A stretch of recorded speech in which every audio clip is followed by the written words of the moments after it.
Olá, meus amigos, estamos aqui para mais um programa Adalberto Evangelista, que tem a premissa de levar até vocês a palavra de Deus de uma forma diferenciada, como também aproximar o poder público da comunidade joinvilense. E hoje nós estamos aqui com o Dr. Dayson Dias. Sim, senhor. Seja bem-vindo, meu amigo. Maravilha. Boa tarde, Adalberto. Boa tarde a todos que estão nos assistindo. Essa equipe maravilhosa que está viabilizando aqui esse nosso bate-papo. Legal. Bom ter aceito já desde o princípio aqui do nosso bate-papo. Já lhe agradeço por ter aceito este convite de estar conosco aqui. Só para vocês saberem quem é Dayson Nelson Ferreira Dias. Se ligue aí no currículo do homem. É mestre em Direito Penal e mestre em Neurociências, Neurologia, né? Especialista em Advocacia Criminal pela OAB de Minas Gerais. É graduado em Medicina pela Universidade Federal de Pelotas, Fellow em Neuroradiologia, Serpal, Clínica de Diagnóstico. Graduado em Ciências Jurídicas e Sociais pela Universidade Federal do Rio Grande do Sul. Escritor de livros, capítulos e artigos sobre comportamento criminoso à luz das neurociências e do direito.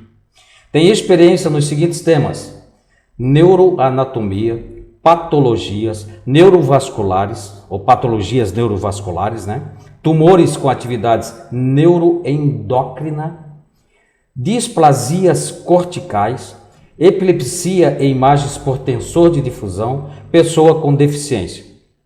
E desde o final de 2022 desenvolve projetos junto à ADEGE, dentre os quais se destaca o espaço multiprofissional para o atendimento de pessoas com transtorno do espectro autista. Este é Dayson Dias. Por favor, dá um resumão disso aqui, para que as pessoas entendam quem é o senhor. Meu querido. Na verdade, sou mais um daqueles que procura reunir as habilidades que teve contato ou que desenvolveu a favor do nosso bem-estar social, da nossa comunidade. O trabalho da ADEGE iniciou por um convite do presidente da ADEGE, o Sérgio Barreto. Sim.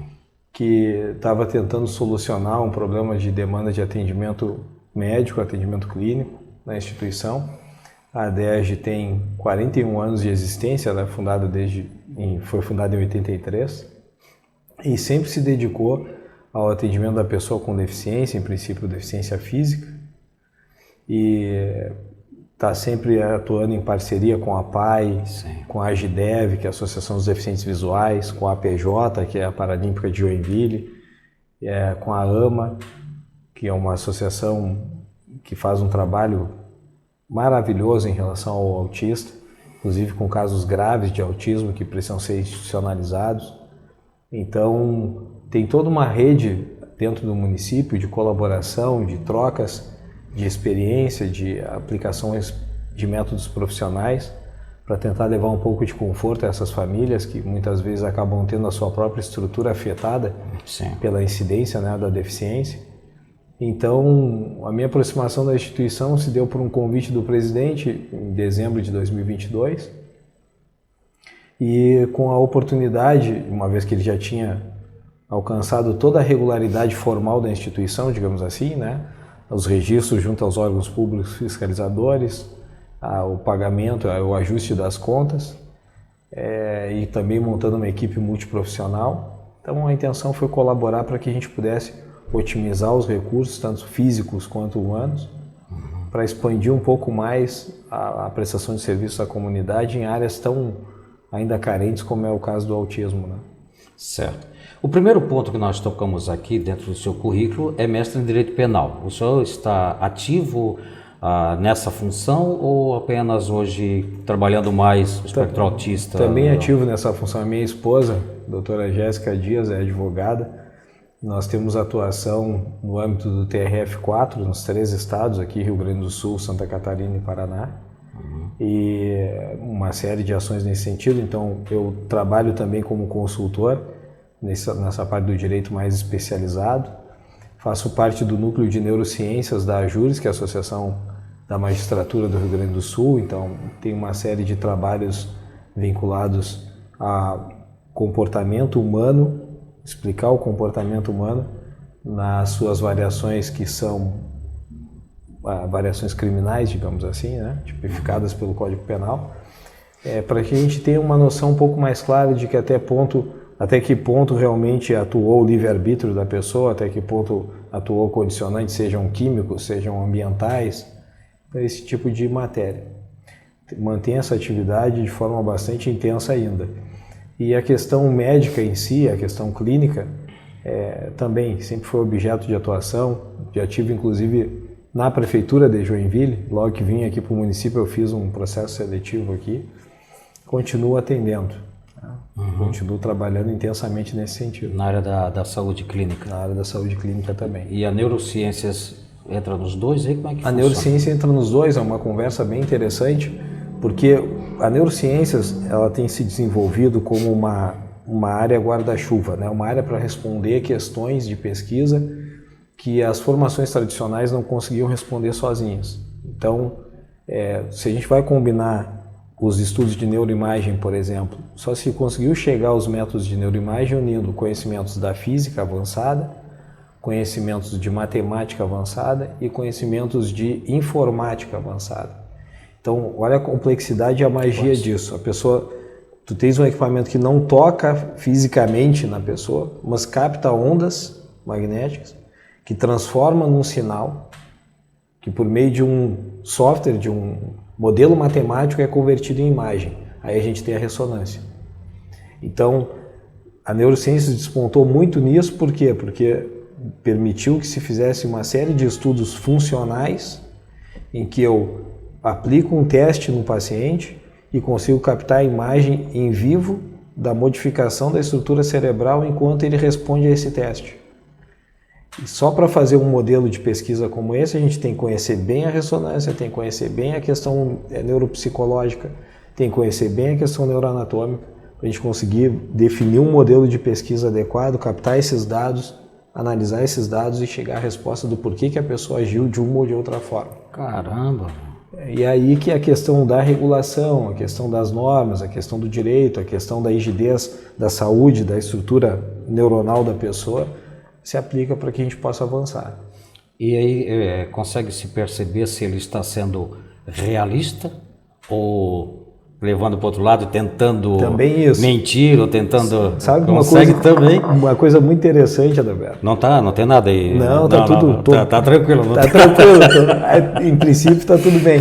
Mas é muito interessante trazer essa pergunta porque algumas pessoas dizem que não têm fé, que não acreditam em nada, né? Sim. Do ponto de vista neurológico é impossível essa afirmação. É impossível, porque nós temos um centro, no lobo temporal, tem uma parte do cérebro específica que é ativada nas nossas questões de fé. Então, a menos que a pessoa tenha feito uma lobectomia, que ela tenha retirado uma parte do cérebro dela, ela foi constituída com uma parte neuroanatômica que tem uma sede para a fé. Então, todos acreditam, resumindo.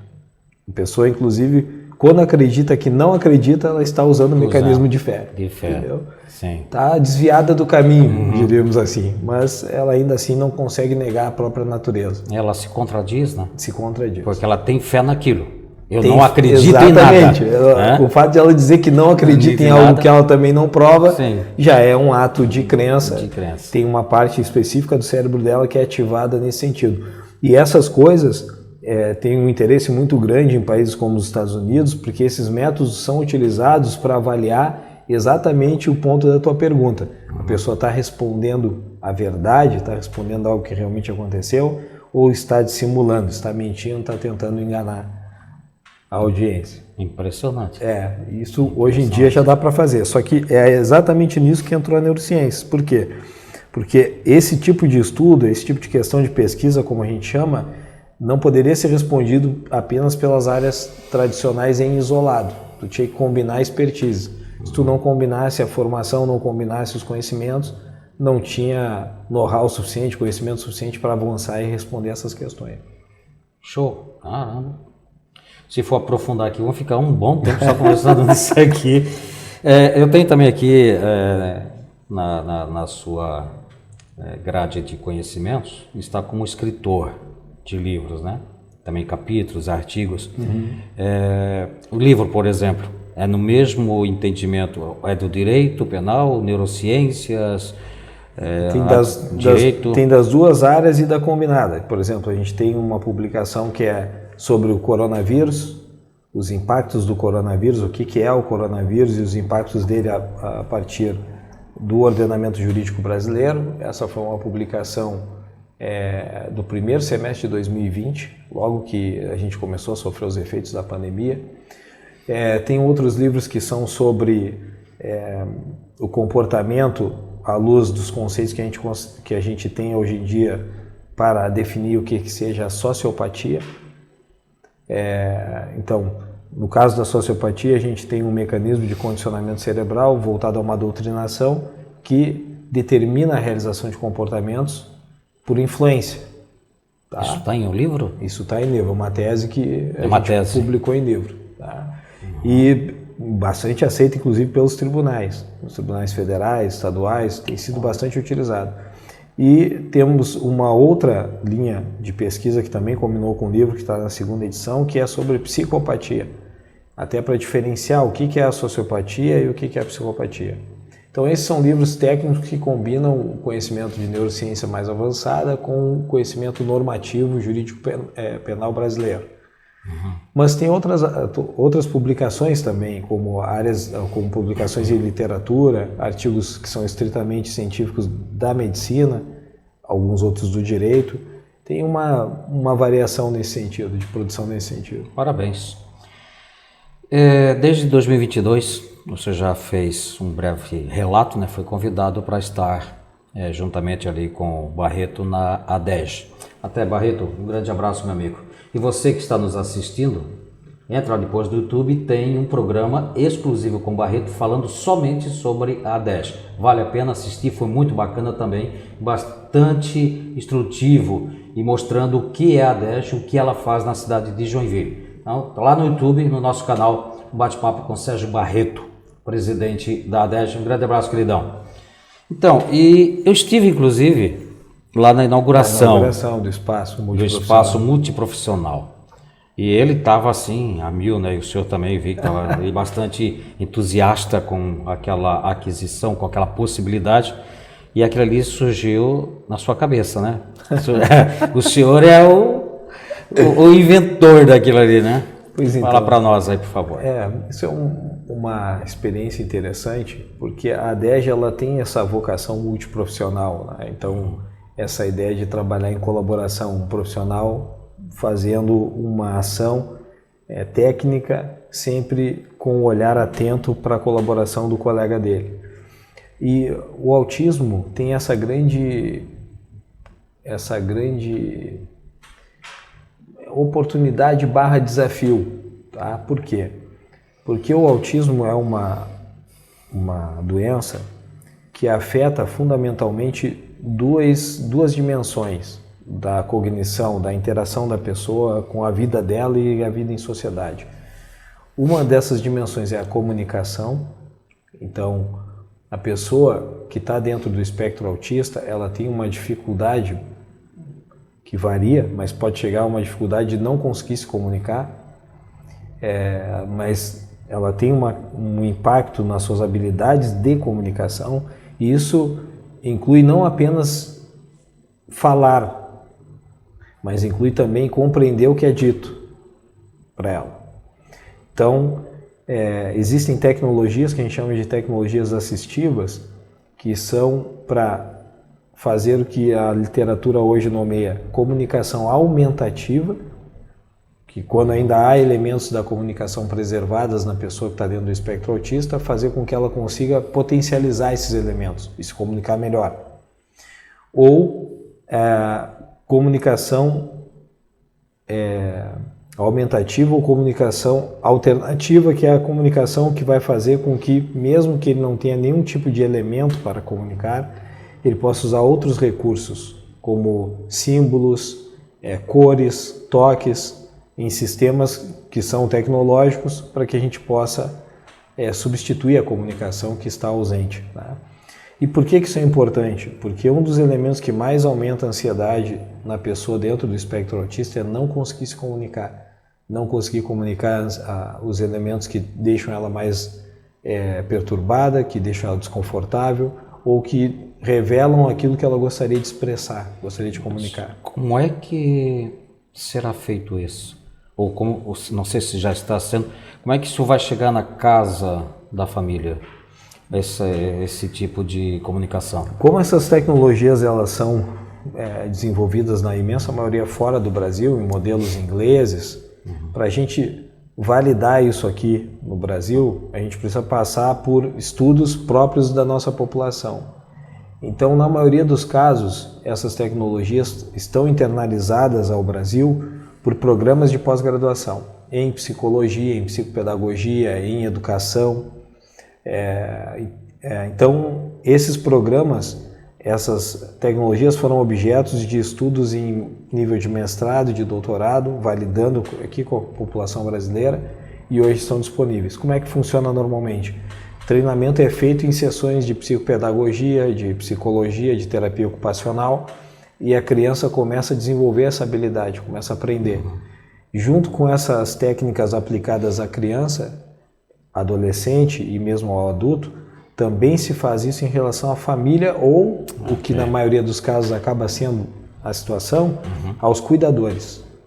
Porque a família também costuma sofrer um impacto bastante significativo e a gente tem um índice muito grande de famílias que se desfazem na sua estrutura do ponto de vista mais conceitual, mais amplo, em razão das dificuldades enfrentadas com o desenvolvimento da criança, do adolescente e do adulto.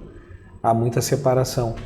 Então, em muitos casos, o que a gente tem é a presença da mãe mesmo. Na imensa maioria, só a presença da mãe remanescente como núcleo familiar. O restante, infelizmente, abdica, declina. Da responsabilidade, de lidar com a sobrecarga emocional, principalmente, né, que representa o impacto do autismo. É que eu conheço algumas famílias em que tem alguém no seu meio ali com espectro autista. A gente percebe assim e sente a dificuldade que é para que tenha principalmente a comunicação, não só da família, mas principalmente para quem está de fora, né? Que não quer conversar, não quer, se esconde o rosto, não quer se envolver com nada. E para a família deve ser bastante complicada essa situação. Isso aqui entra lá no multiprofissional? Está sendo aplicado lá já também, não? Está sendo aplicado. Porque a abordagem, e até complementando a resposta anterior, a abordagem multiprofissional para o autismo é a opção mais vantajosa, porque cada manifestação clínica para cada pessoa dentro do espectro autista, a gente vai ter uma manifestação diferente, particular de sinais e sintomas. Então, a primeira legislação nesse sentido é uma legislação de 2012, a Lei Berenice Piana. A Berenice Piana de Piana é uma gaúcha que teve um enfrentamento com essa situação dentro da sua própria família. O Dayan, que é o filho dela, hoje está com aproximadamente 30 anos. Ela percebeu subitamente o início dos sintomas, num determinado dia, segundo o relato dela, que ela percebeu a mudança abrupta de comportamento.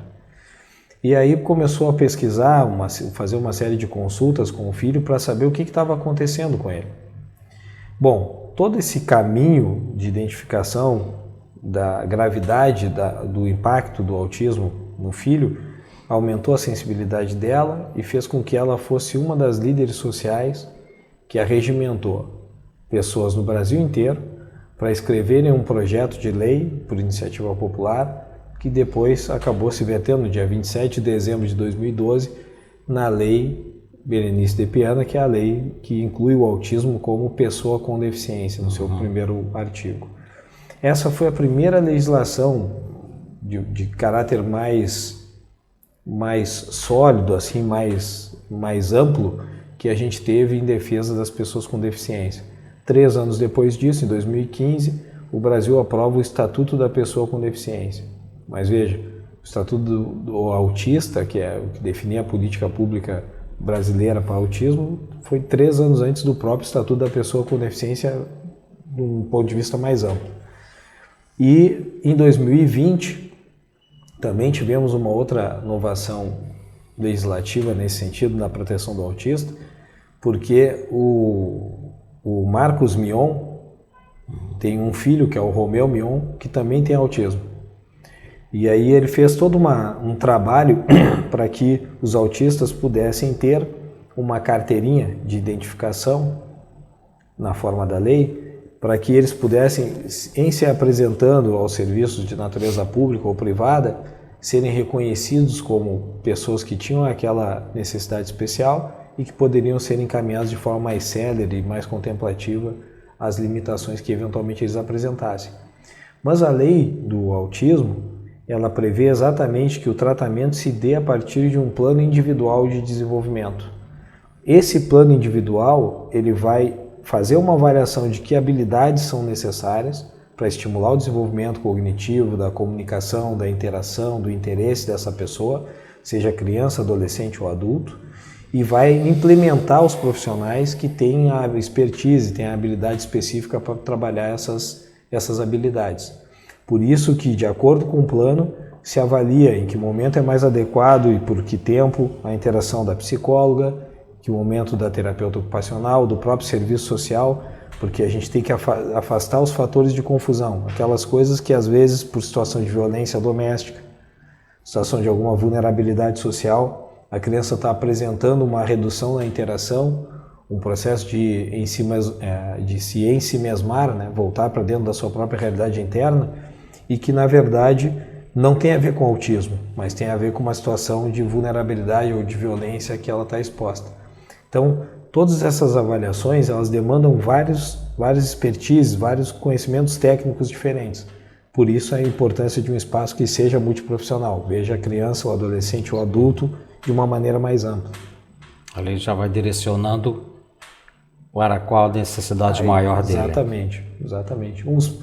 Muitas vezes a gente consegue ter um retorno positivo em termos de respostas às terapias, que com um caso em que se aplica mais sessões de psicologia, um outro que se aplica mais sessões de terapia ocupacional, mas esses braços todos precisam andar em conjunto, porque o que se desenvolve com a criança e o adolescente em especial que estão frequentando a escola na rede pública ou privada, precisa muitas vezes chegar até os professores, chegar até os colegas da turma em que está formalmente inserido, para que não se percam esses ganhos, para que a coisa continue se desenvolvendo. E surgiu aqui agora, na sua fala, um ponto de interrogação. A ADEGE, ela recebe algum tipo de denúncia ou tem um outro canal, por exemplo, o vizinho percebe alguma alteração na casa ao lado ou na vizinhança ali, nessas situações aí de risco, de alguma coisa? É muito interessante, Adalberto, essa tua pergunta, porque existe um programa dentro do serviço social normatizado desde a federação até o estado, até chegar no município, que tem um braço que se chama Serviço de Atendimento em Domicílio. E aí esse serviço de atendimento em domicílio, ele é voltado à pessoa com deficiência ou idosa, ou com pessoa com deficiência idosa. Então, é uma parcela da nossa população que tem um estado de vulnerabilidade tão significativo que ela tem dificuldade de sair por conta própria de casa e ir até uma UBS, ir até uma unidade básica de saúde, ir até um CRAS. Uhum. Então, para isso, o município acaba viabilizando uma maneira de o serviço, o poder público chegar até a pessoa.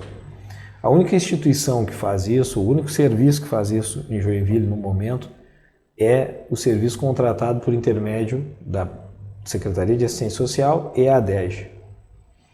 E isso é uma parceria? É uma parceria. Público-privada. Público-privado. Então a ADEGE acaba vendo um recorte dessa realidade social que os outros braços do poder público acabam não tendo a oportunidade de ver. E aí a gente vê umas coisas bastante complicadas, né? De uma sobrecarga emocional para quem está lidando com aquilo, tanto da família quanto do profissional que vai até o local, é muito significativo. E qual é esse canal para fazer a denúncia ou algum questionamento? Todos os atos que são identificados podem ser comunicados tanto ao CRAS diretamente, aos CRAS, aos centros de atendimento do serviço social, são vários Sim. aqui no município. Okay. Pode ser feito o contato diretamente com a DERJ, porque a gente tem uma cautela na avaliação desses sentidos, porque quando se trata de criança e adolescente, aí tem envolvimento com o Conselho Tutelar, que é digamos assim, também o braço público que gere as demandas apresentadas pelo Estatuto da Criança e do Adolescente no âmbito municipal. Sim. Então, quando existe Conselho Tutelar no município, é geralmente feito também por aí. Mas por quê? Porque o olhar primeiro é um olhar social, não punitivo. Senão seria direto ao Ministério Público. Sim.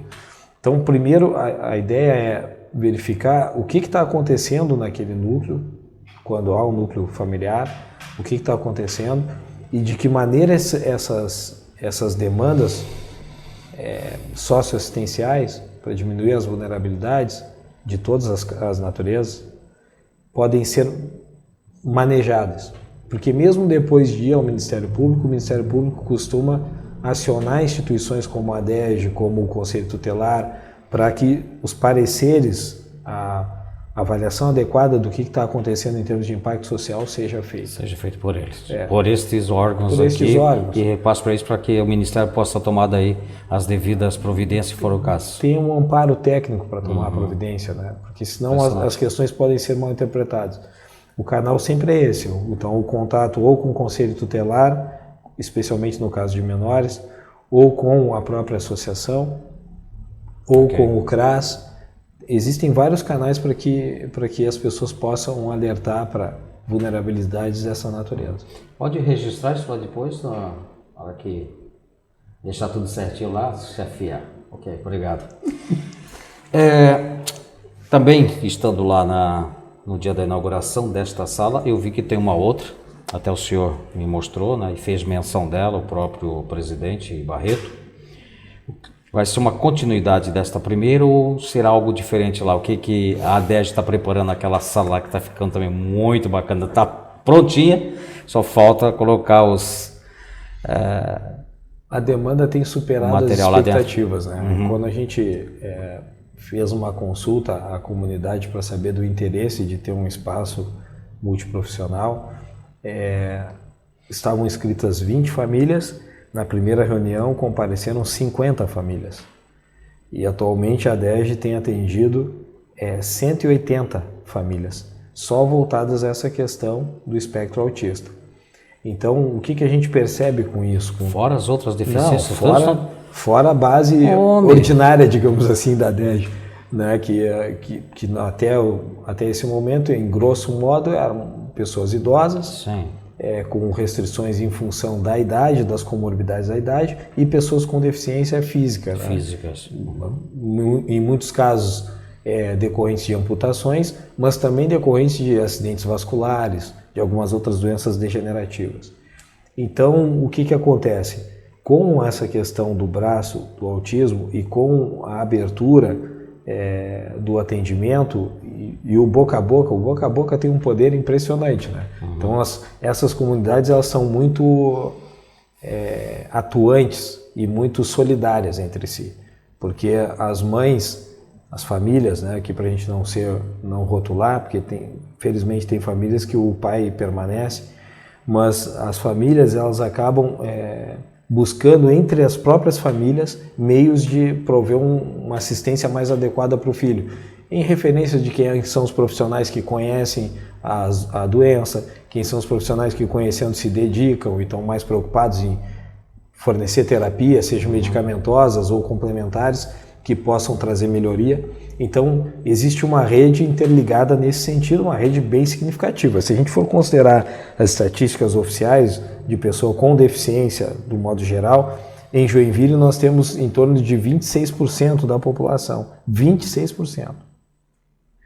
E se tu for projetar esses 26% aos seus familiares, pai, mãe, tio, tu tem no mínimo 1/3 da população diretamente envolvida com essa matéria. 200 é mil muita pessoas. gente, é muita gente. Não é à toa que o Alisson foi o vereador mais votado na última eleição aqui, fazendo 3 vezes a votação do segundo colocado, quase 3 vezes, né? 2 vezes e um pouquinho. Por quê? Porque esse apelo aí, ele é um apelo que mexe muito com o emocional das famílias que vivem isso diariamente. E o que essa parte da minha resposta tem a ver objetivamente com a pergunta que tu me fizeste por último? Porque esse aporte, esse aumento de demandas, esse aumento da necessidade de oferta de profissionais e das tecnologias, também passa por adaptação do espaço. A gente precisa de mais espaço para conseguir, por isso que a gente inaugurou a sala formalmente, mas o conceito é de um espaço de atendimento multiprofissional. Por quê? Porque tem aquela sala de terapias e técnicas assistivas, tem a sala da psicóloga, tem a sala do serviço social, tem a sala da psicopedagoga, e a gente precisa combinar esses espaços de uma maneira dinâmica, sem prejuízo de tudo que já era desenvolvido lá. Eu fiquei impressionado agora com esse número, realmente. O número é bem significativo. Quase 200 mil pessoas ou 200 mil pessoas, levando em consideração, Joinville hoje já tem mais de 600 mil, pelo IBGE. Impressionante. Bom, doutor, nós estamos indo para o final do nosso programa. Alguma coisa que o senhor queira deixar aqui para quem está nos assistindo, que eu não perguntei, ou que o senhor mesmo, por conta própria, não falou? Fica à vontade, por favor. Roberto, eu quero agradecer a todo mundo que está nos assistindo, agradecer a oportunidade de estar aqui conversando contigo sobre esse tema, que é um tema de uma necessidade social muito significativa, e que a legislação e, consequentemente, o entendimento da população brasileira ainda está muito inicial. Nós temos 10 anos da legislação, 12 anos da primeira legislação. A gente sabe que os conceitos vão sendo transmitidos de forma geracional, né? De geração para geração. Então eu queria deixar esse apelo a quem está nos assistindo, que procure conhecer o trabalho da associação, dos profissionais que estão atuando. É uma associação sem fins lucrativos, então ela frequentemente depende de doações de todas as ordens, doações de alimentos, doações de roupas, doações financeiras. Os empresários podem fazer doação de uma parte do seu imposto de renda, isso é uma coisa muito importante. A instituição tem todas as certidões que são necessárias para isso, para que eles tenham o abatimento formal do seu imposto, dos valores que são doados.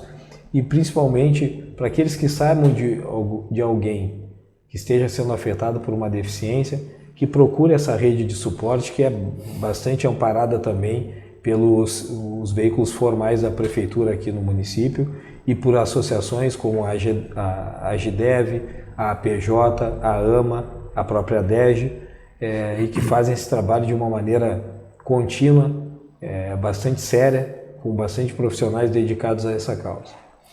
Muito obrigado mesmo, que Deus continue te dando capacidade, te orientando, te direcionando nesse trabalho que é algo fantástico. Que assim seja. Obrigado. Deus te abençoe grandemente. A todos nós. E você que está nos assistindo, tem coisa boa vindo por aí, tá? Vai lá depois e curta, comente e nos acompanhe na rede social. Um grande abraço a todos. Fique com Deus.